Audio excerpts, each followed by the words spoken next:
Good afternoon from New York. You're watching News Always On. I'm Kessyl.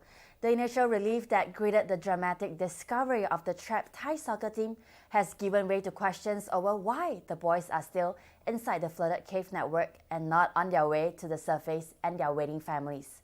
A commander with the Royal Thai Navy said authorities would now supply the group with 4 months' worth of food and begin teaching the boys how to scuba dive. Why? Because according to the rescuers, the group is around 2 kilometers, that is 1.2 miles inside the cave, and nearly a kilometer below the surface.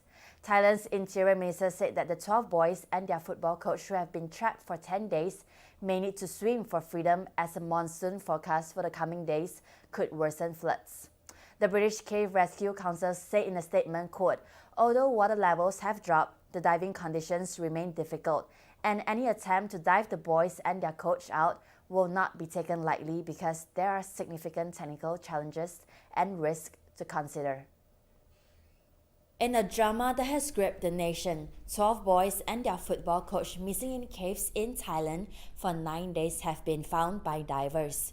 They were discovered by 2 British divers on a ledge in a cavern after a marathon search operation in the Tham Luang caves in Chiang Rai. The challenge now will be to extract the party safely, with rising water and mud impeding access.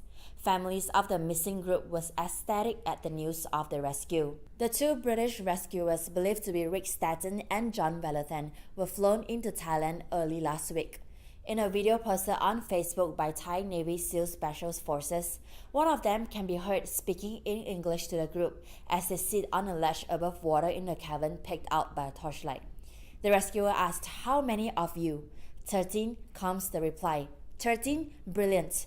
The group appear to ask when they will be taken to safety, and one of the unseen rescuers replies, saying, "Not today. There's 2 of us. We have to dive. We are coming, okay?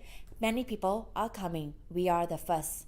One of the boys is heard to say, "Eat, eat, eat. Tell them we are hungry." When the group, whose voices are indistinct, asks what day it is, the divers pause, then one replies saying, "Monday, Monday. You have been here 10 days. You are very strong." The divers explain that they have to leave but will be back. And then says one of the group, one from the huddle group, "Thank you so much. Where are you from?" Then they reply, "England, the UK." And they say, "Oh, see you tomorrow." The whole country has watched every stage of this operation, holding its breath for what seemed an increasingly unlikely happy ending. They are not out yet, but this is an uplifting breakthrough after the Thai government threw everything it could to save these boys' lives. Chiang Rai governor told a press conference at the command center by the cave entrance. He said, quote, "They are all safe, but the mission is not completed. Our mission is to search, rescue, and return. So far, we have just found them. Next mission is to bring them out from the cave and send them home." The 12 boys are members of the Wild Boar football team. The 25-year-old assistant coach is known to have occasionally taken them out on day trips, including a trip to the same cave 2 years ago. The youngest member, Titan, is 11, who started playing football at age 7. The governor said they would continue to drain water out of the cave while sending doctors and nurses to dive into the cave to check the health of the boys and their coach. He said, quote, "If the doctors say their physical condition is strong enough to be moved, they will take them out of the cave. We will look after them until they can return to school."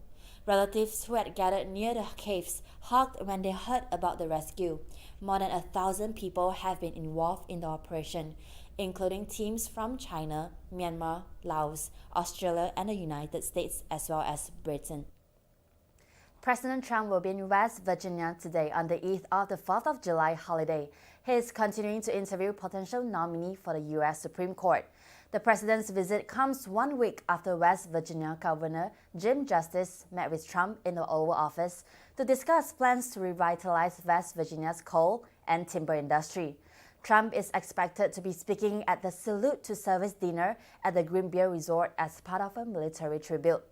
Governor Justice released a statement saying, quote, "I'm so excited to welcome my friend President Trump back to West Virginia for the 5th time since he was elected. Can you believe how many times the president has been to West Virginia recently? This is more evidence that truly West Virginia is moving from the 50th to the 1st. More science shows that coffee is good for you. A new research finds that people who drank coffee, no matter how much or what kind they drank, were less likely to die over a 10-year period. It's another piece of good than news for non-coffee coffee drinkers. lovers, and it gets even better. It doesn't matter what kind of coffee, that includes decaf and instant coffee. The team at the National Cancer Institute used data from people taking part in a large genetic study in Britain called the UK Biobank. More than 500,000 people volunteered to give blood and answer detailed health and lifestyle questions for ongoing research into genes and health. The team looked to see who drank coffee, how much, and what kind of coffee, and looked for differences in several genes involved in metabolizing caffeine. Then they looked at death rates over 10 years of the study. It is then reported in the Journal of the American Medical Association's JAMA Internal Medicine that people who drank coffee were less likely to die over that 10-year period than non-coffee drinkers. The team, led by NIC's Erica Lotfield, reported even people who said they drank more than 8 cups a day were less likely to die on average than non-drinkers. The volunteers were mostly British and have different coffee drinking habits than much of the rest of the world. For one thing, they were more likely to drink instant coffee, and some of their habits and characteristics may make these British coffee drinkers look unhealthier to start with. On the other hand, the UK Biobank volunteers are not representative of the British public and might, in fact, be healthier than average because volunteers for medical studies often are. Lotfield's team wrote, coffee drinkers compared with non-coffee drinkers were more likely to be male, white, former smokers, and drink alcohol.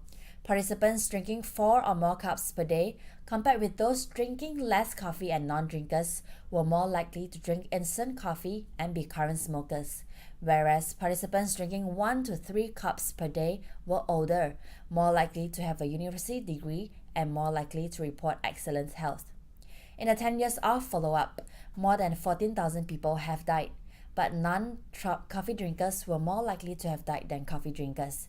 The researchers wrote that there has been concern about the health effects of heavy coffee drinking, particularly in participants with common genetic polymorphism that affect caffeine metabolism. In the US, there are similar findings linking higher consumption of coffee to a lower risk of early death in African Americans, Japanese Americans, Latinos, and white adults, both men and women. A daily coffee habit is also linked to a decreased risk of stroke and type 2 diabetes. There are several possible explanations for the health benefits of coffee, according to NBC News. It is the #1 source in the American diet of antioxidants, a chemical compounds that fight the damaged DNA caused by day-to-day living. It might reduce inflammation in the body, improving how insulin gets used, and help liver function and even benefit the linings of the blood vessels. There is some evidence that coffee can help people recover from colon cancer and reduce the inflammation associated with diabetes and heart disease. It may also protect against Parkinson's liver disease and liver cancer. The research team plans to break down the biobank data by coffee preparation type, for example, pressed coffee versus filtered coffee, to see if that makes any difference to health. Some studies have also suggested that unfiltered coffee made in percolators or French presses might raise unhealthy cholesterol levels. A 3-year-old Idaho girl who was stabbed at her own birthday party has died 2 days after a man invaded the birthday celebration and attacked 9 people with a knife.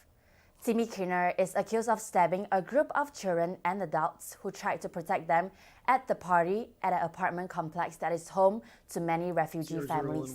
Police said Kinner wanted revenge for being kicked out of an apartment over bad behavior.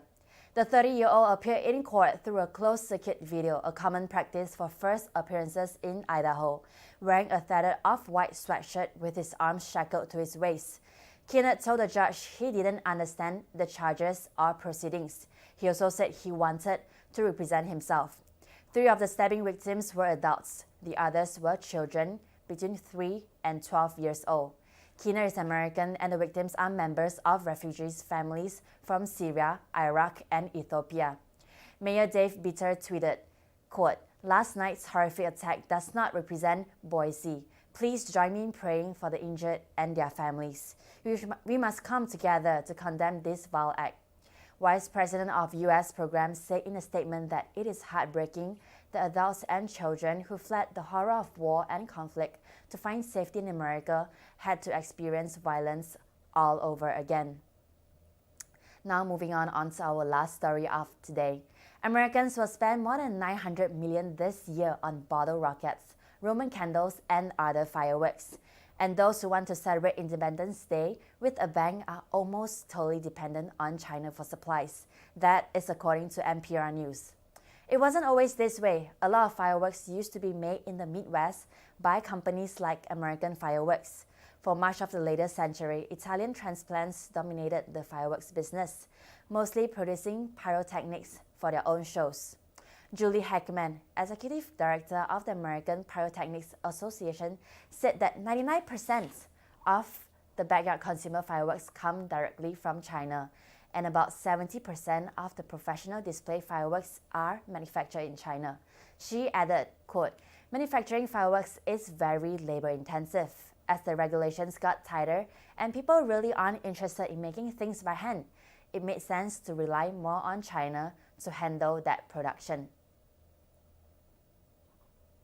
As we have reported yesterday, of the 11 members of a family found dead in India's capital, Delhi, with 10 hanging from an iron grill on the ceiling, police say it may be related to occult practices.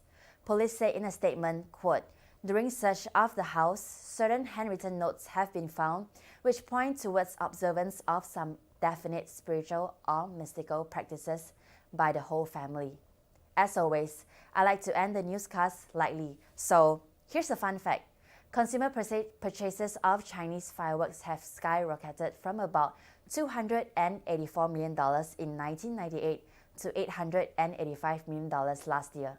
And towns in California, Colorado, and Arizona, who's facing another season of drought and wildfire, are turning to drone shows as a less dangerous alternative to organized fireworks. For more on this, stay tuned to our channel. For News Always On, I'm Kessyl, and I'll see you in our next newscast.